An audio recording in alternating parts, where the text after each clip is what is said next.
Имя Саргаланы Макаровны Баишевой известно в научных кругах и республики, и за ее пределами. Она кандидат экономических наук, старший научный сотрудник Института гуманитарных исследований и проблем малочисленных народов Севера Сибирского отделения Российской академии наук.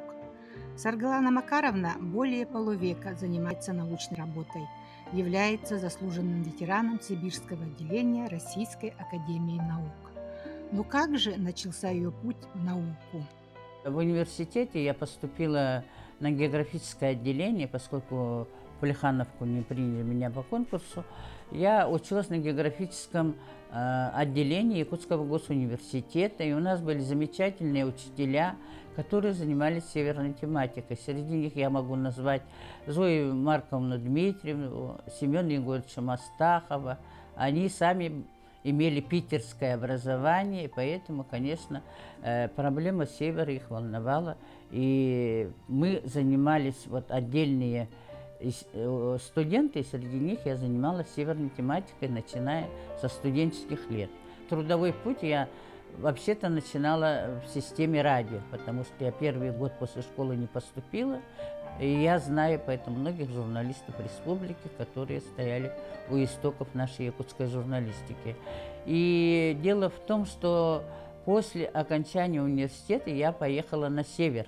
Вот до того у меня была сильна любовь к северу, что мне не хватило места, да, но я благодаря, опять же, северным связям, благодаря тому, что бывший директор Уснерской школы сидел заведующим районного отдела вот здесь, в городе Якутске, Горано тогда, я попросила его найти мне место. Он нашел мне место в Усьянском районе, и я поехала молодым специалистом в Усьянский район, работала в Усть-Кульге 1 год, правда, потому что я вышла замуж. Моему сунтарскому мужу не понравилось там интернациональное общение, но для меня оно было привычным, потому что любовь к северу все-таки, видимо, имела тягу.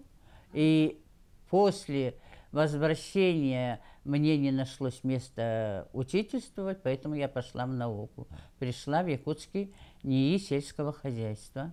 Перешла с Института сельского хозяйства, когда организовался впервые у нас в республике, был создан научно-исследовательский институт проблем малочисленных народов Севера, куда собирали специалистов, которые занимались проблемами Севера, и меня принял на работу, позвал, вернее, на работу, пригласил Егор Григорьевич Егоров, который был директором, первым директором-организатором, а с 1992 года уже пришел на работу директором Василий Афанасьевич Робик, поскольку защищал докторскую. Область научных интересов Саргаланы Макаровны обширна. Но начиная с 1991 года и до сих пор она занимается вопросами социально-экономического развития коренных малочисленных народов севера Якутии. Сегодня очень большие проблемы стоят. Многие говорят про Арктику, про север. Очень много появилось специалистов, арктиковедов, людей, занимающихся проблемами Арктики. Но Арктику, конечно, нужно осваивать, во-первых, комплексно, и изучать ее надо комплексно. Поскольку я занимаюсь сейчас этносоциологией, раньше занималась региональной экономикой, а сейчас перешла на этносоциологию, то я со своих позиций считаю, что повседневную жизнь эвенов, эвенков, чукчей и юкагеров должны изучать в полевых условиях, потому что, не зная души ни юкагира, ни эвена, ни эвенка, нельзя понять то, что их беспокоит. А их беспокоит очень многое. Во-первых, самая большая проблема – это взаимодействие с промышленными предприятиями. Всем известно, что у нас очень большие крупные бизнес-структуры осваивают наши северные территории, нашу Арктику. Именно те территории традиционного природопользования, на которых проживают коренные малочисленные народы Севера. Я много лет занимаюсь Южной Якутией. Вот на примере Южной Якутии могу сказать, что земель традиционного природопользования все меньше и меньше. Но преимущество Южной Якутии состоит в том, что промышленное освоение этой территории шло издавна. И в Южной Якутии проживает в основном эвенкийское население. Там есть очень большой национальный наслед эвенкийский, это Хатыстыр в Алданском районе, и есть Виенгри, Иенгринский национальный наслед, но это небольшое село национальное Иенгра. Но, тем не менее, даже вот изучая жизнь эвенков, можно сказать, что в Хатыстыре она жизнь более размеренная, люди там четко знают, как развивать свои родовые общины. Почему? Потому что родовые общины мы изучали еще с их появления, с 91-х, 92-х годов. Вот у меня первая командировка в Институте проблем малочисленных народов Севера состоялась именно в родовую общину Ганам. И вот с тех пор эта родовая община Ганам после ухода из жизни его главы между братьями разделилась на две родовые общины – Ганам и Сидорова. Но, тем не менее, его сыновья продолжают достойное дело отца. Есть там много общин. И мы еще исследовали в 2010-е годы, с 2007 года начиная, территорию строительства будущей Канкунской ГЭС. Я вот что хочу отметить. Эвенкийское население, в отличие от других представителей коренных малочисленных этносов, в основном у них уровень образования выше, вот уровень адаптации, степень адаптации и адаптированности к изменяющимся условиям природной среды у них достаточно высокий, и они умеют, в отличие от других этносов, договариваться с промышленными предприятиями, несмотря на такие жесткие натиски со стороны промышленности. Потому что у них есть в этом опыт, и на практическом опыте они, конечно, между собой очень дружно живут. У них главы родовых общин очень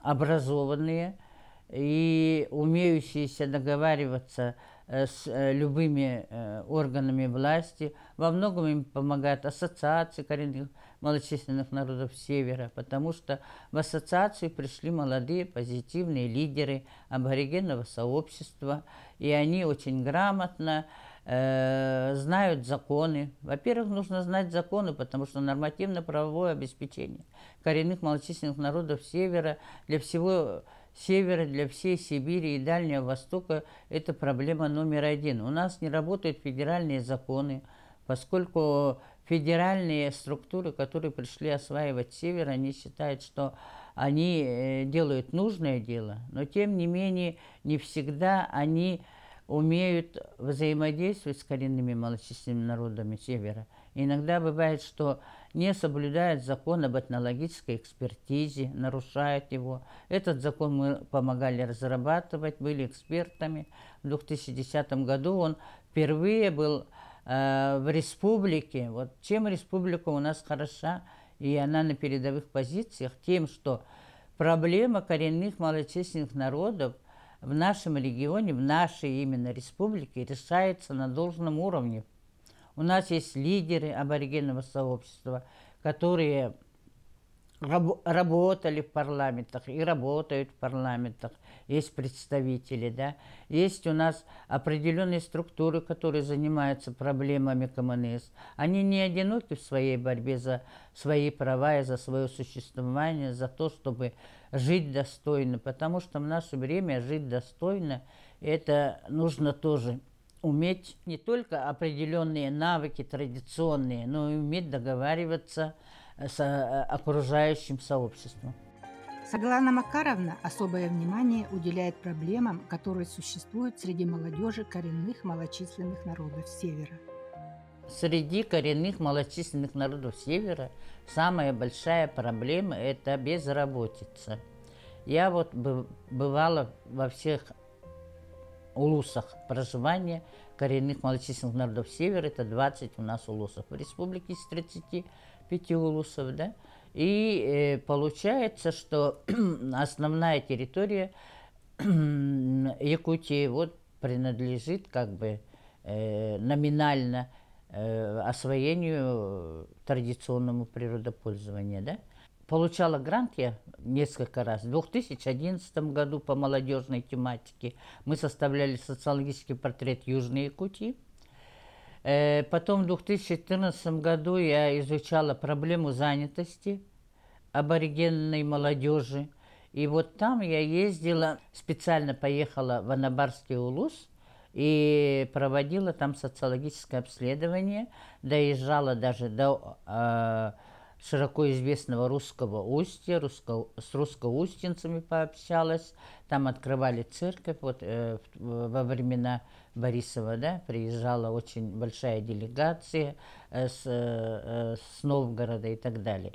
И в Русском Устье, вот даже в Алаиховском, на примере Алаиховского района я могу сказать, да, в Русском Устье население живет зажиточно, русскоустинцы, потому что они очень домовитые, очень хозяйственные, очень расчетливые. У них очень хорошо работает родовая община Русское Устье. Занятость – это очень болезненная проблема.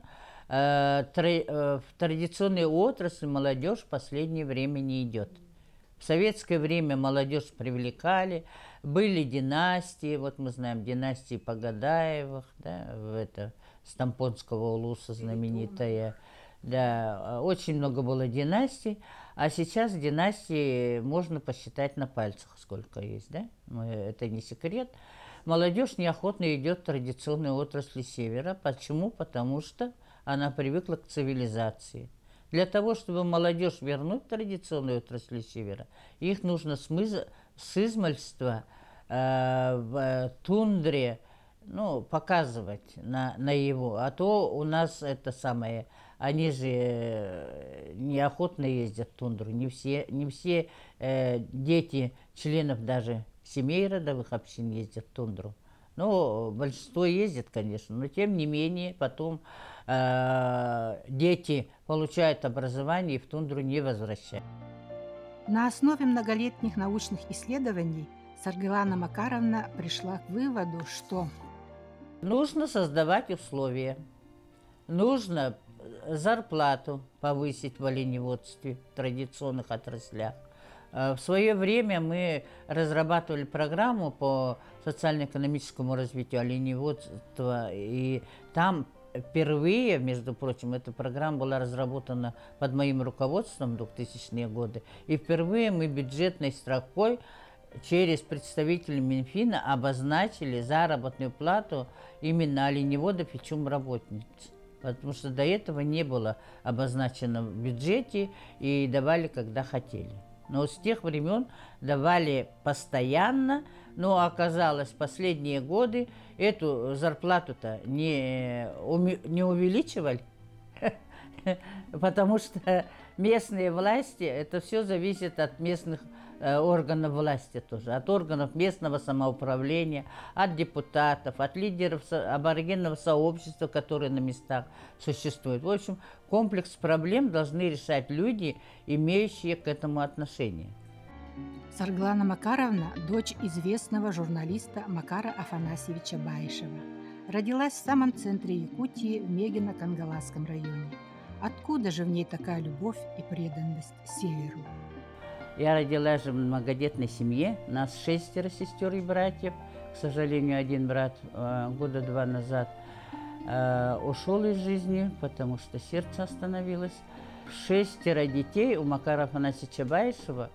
И вот 2 парней, 2 мальчика, которых он назвал в честь своих братьев, а братья у него погибли в войне, в Великой Отечественной войне.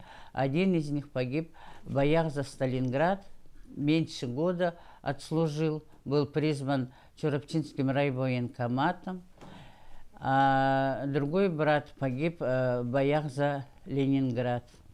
Поэтому мы знаем, где похоронен, ну, в общей могиле похоронен один дядя наш родной. И вот в Волгоград мы ездим, когда при возможности посещаем там общую могилу. Родилась в Якутске, но я лето проводила в родном урочище родного деда по линии матери. Этот дедушка был стахановец, тоже очень знаменитый дедушка. О нем книга воспоминаний вышла в прошлом году. Сейчас я отмечаю у дедушки, он в годы войны работал в Булуне. Это надо было ехать с Мегино-Кангаласского района. Он один из немногих выживших, который вернулся на родину вот, с трудового фронта оттуда, с Булуна. А в 1960 году отца отправили в Верхнеколымский район, потому что он был коммунистом и по зову партии поехал работать, имея 5 детей, был многодетным отцом. Моя мама долгое время не работала, потому что воспитывала нас. У нас было домашнее воспитание, только младшая сестренка, она ходила в детский сад. Вот. 3 года отработал он собственным корреспондентом колымских групп районов от республиканской газеты, а вообще поступил в журналистику работать отец в 1950 году. Первым совкором он был в Амгинском районе. В Амгинском районе мы жили года 2, и он там курировал промышленный Усмайский район как собственный корреспондент от республиканской газеты «Кым». Мы прожили на севере в детстве 6 лет. Это были районные центры Зырянка и Уснера. Это центр Аймекония, Уснера, как известно. Зырянка – это районный центр Верхнеколымского района. Поэтому я считаю, что с детства у меня зародилась любовь к северу оттуда. Поскольку, живя в Зырянке, мы дружили с авенкийскими детьми, с авенскими детьми. Были там чукчи и кагиры. Приезжали в поселок, хотя они не жили в поселке, они приезжали с ближайших сел. Вот. Потом, когда переехали в город Якутск, эти колымские друзья, аймеконские друзья, они всегда приезжали к нам, наведывались, потому что в Якутске гостиницы не было. И вот они останавливались у нас, привозили с собой рыбу, свое пропитание. И мы, конечно, детство у нас было беззаботное и очень обеспеченное, поскольку журналист была раньше профессия уважаемая в обществе. Элита была общества, это журналистика. Детство, конечно, было беззаботным, радостным. Очень много было у отца друзей из северных районов именно. И поэтому, вот, мне кажется, оттуда идет любовь у меня к северу. И, конечно же, традиционно о планах на будущее. Научные интересы у меня, как у специалиста широкого профиля, наверное, довольно-таки обширные. Дело в том, что, имея географическое образование, я же защитилась по экономике, по региональной, да? Обучалась я вообще по экономике народного хозяйства и организации производства. Поэтому считаю себя специалистом широкого профиля. Одно время я уходила из науки, и тогда я проработала, скажем, в журналистике. Я была первым редактором журнала «Предприниматель Якутии». Знаю предпринимателей, первых предпринимателей Якутии. К сожалению, многие из них ушли. Сейчас пришли другие предприниматели. Я раньше занималась по академической тематике. У меня была действительно, вы правильно отметили, Нина, что у меня была тематика именно конкретно по коренным малочисленным народам Севера. Потому что в 2012 году, когда мы закончили проблему адаптации, изучать проблему адаптации коренных малочисленных народов Севера к меняющимся условиям среды, мы, между прочим, издали монографии, которые пользуются большой популярностью, является настольной книгой для многих североведов. Монография так и называется «Этносоциальная адаптация КМНС Республики Саха-Якутия». Ее редактировал мой ближайший друг и соратник, профессор Санкт-Петербургского университета Константин Клоков, который является по базовому образованию тоже географом, изучает коренные малочисленные народы Севера, традиционные отрасли и так далее. Да? В настоящее время я занимаюсь проблемами социального самочувствия населения всех этносов, поскольку этносоциология – это наука, которая изучает все народы, проживающие в республике Саха-Якутия. Ну, а основные национальности – это у нас русские и якуты, да, якутское население. Но мы всегда ориентируемся на то, чтобы все-таки от тематики не отходить, поскольку вот именно аборигенное сообщество Якутии представляет очень большой научный интерес, его можно изучать бесконечно. Но тем не менее, сейчас я перешла, тема моего конкретного исследования – это предпринимательское сообщество, развитие предпринимательского сообщества в республике Саха. Вот что оно из себя представляет. Я, поскольку стояла у истоков информационного обеспечения предпринимательства, я знаю, как развивалось это предпринимательство у нас в республике Саха и насколько сейчас трудно. Вот в условиях санкционных издержек, конечно, предпринимательству развиваться очень сложно. Но благодаря тому, что существуют меры государственной поддержки, во времена перестройки была создана у нас в республике именно инфраструктура поддержки предпринимательства, которая представляет собой там фонд поддержки предпринимательства, центр «Мой бизнес», потом есть всевозможные программы поддержки предпринимательства и так далее. И даются послабления бизнесу вот, со стороны государства.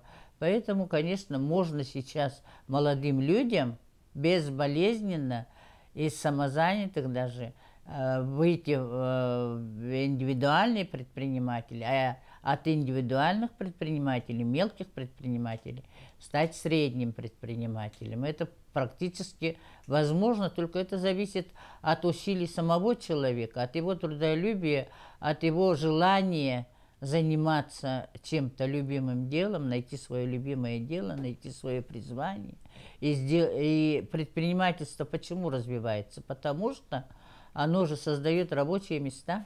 Почему государство поддерживает? Потому что предприниматели – это передовые люди, предприниматели – это передовой слой общества, которые создают новые рабочие места, производят необходимую продукцию для населения. Они же изучают спрос и предложение, правильно? Это рыночные условия, поэтому они изучают спрос населения. И вот там, где ниша не занята, они занимают ту нишу, умные предприниматели, и развивают свой бизнес достаточно успешно. Коренные малочисленные народы имеют предпринимательский дух. Они имеют предпринимательскую жилку. Они могут заниматься предпринимательством. Но, к сожалению, вот когда создавали закон о родовых общинах, там не было учтено вот это занятие предпринимательством, поэтому как бы они этим не занимались. Но сейчас они занимаются. И занимаются довольно-таки успешно, потому что у них есть все личные качества для этого, все ценностные ориентиры, на которые они нацелены. Они же нацелены на здоровый образ жизни, на сохранение традиций. Вот. В традиционной отрасли они могут очень хорошо заниматься предпринимательством. Сарглана Макаровна Баишева состоялась не только в науке. Она счастливая мать и бабушка 2 очаровательных внуков. И как человек целеустремленный, все, что наметила, обязательно выполнит.